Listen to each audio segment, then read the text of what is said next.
Hello friends, রাঁধুনি রসই থেকে আপনাদের সবাইকে স্বাগত। আবার চলে এসেছি আমি আমার রেসিপি নিয়ে।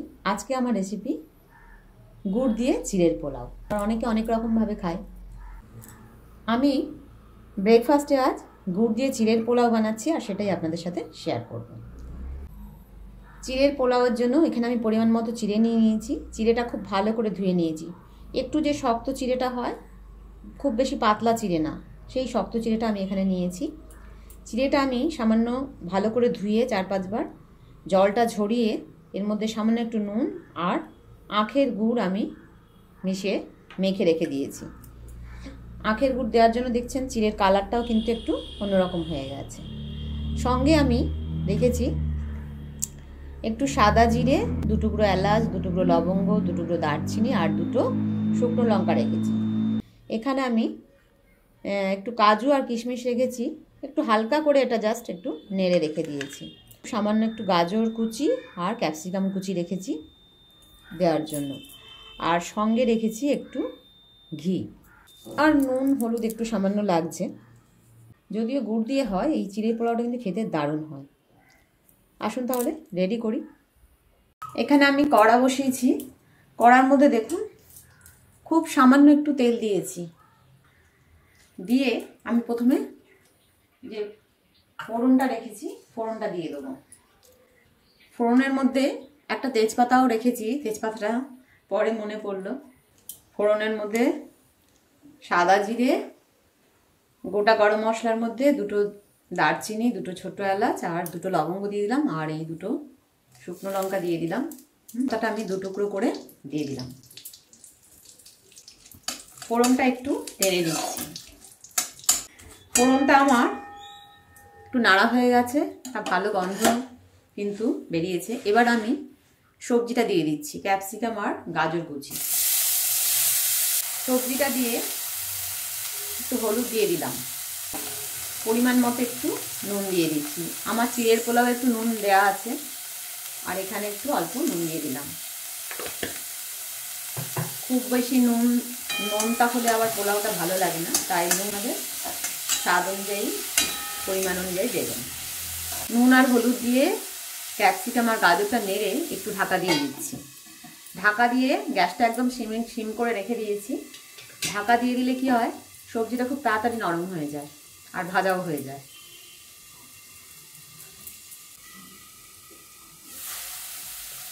একটু নেড়ে দিলাম। নেড়ে দিয়ে সামান্য একটু জলের ছিটে দিলাম।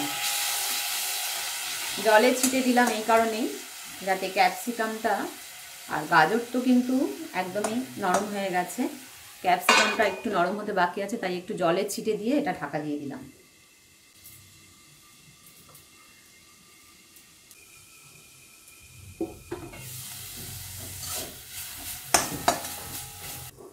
মাঝে মাঝে ঢাকা খুলে একটু নেড়ে দিচ্ছি। সবজিগুলো কিন্তু সেদ্ধ হওয়া দরকার, নইলে কিন্তু ভালো লাগবে না।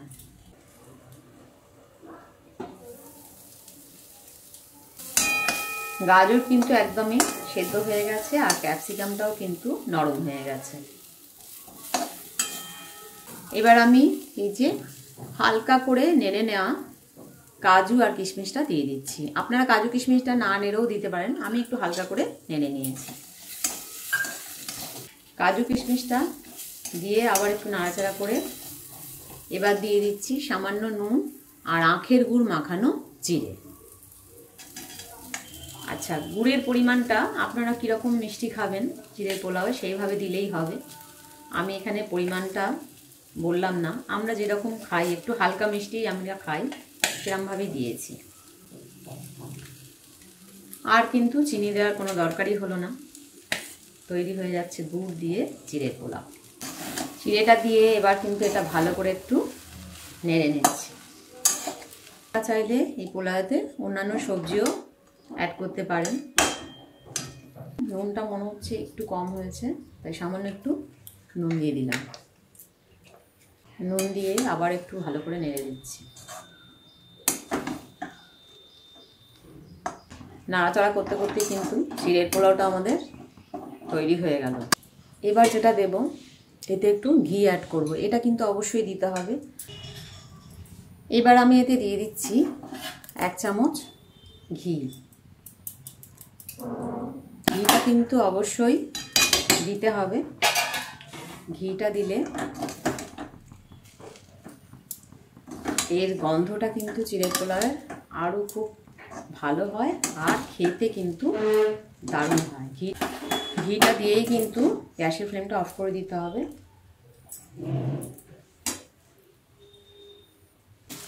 দিয়ে একটু নাড়াচাড়া করে এটা একটু ঢাকা দিয়ে দিলাম। স্ট্যান্ডিং টাইম দিলাম একটু 5 মিনিট। তারপর আমি এটা সার্ভ করে দেবো।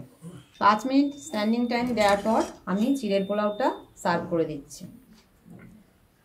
স্ট্যান্ডিং টাইম দেওয়ার পর আমি এখানে চিড়ের পোলাওটা সার্ভ করে দিয়েছি। তৈরি হয়ে গেল গুড় দিয়ে চিড়ের পোলাও। এটা কিন্তু খেতে বেশ ভালো হয়। অবশ্যই একবার এইভাবে ট্রাই করে দেখতে পারেন। যদি ভালো লেগে থাকে রান্নাটিকে লাইক ও শেয়ার করার অনুরোধ রইল। নতুন বন্ধুদের আমার সাবস্ক্রাইব করার অনুরোধ রইল। পাশে থেকে বেল আইকনটা অবশ্যই প্রেস করবেন, তাহলে আমার নতুন নতুন রান্নার আপডেটগুলো সহজেই পৌঁছে যাবে। সুস্থ থাকবেন, ভালো থাকবেন। ধন্যবাদ।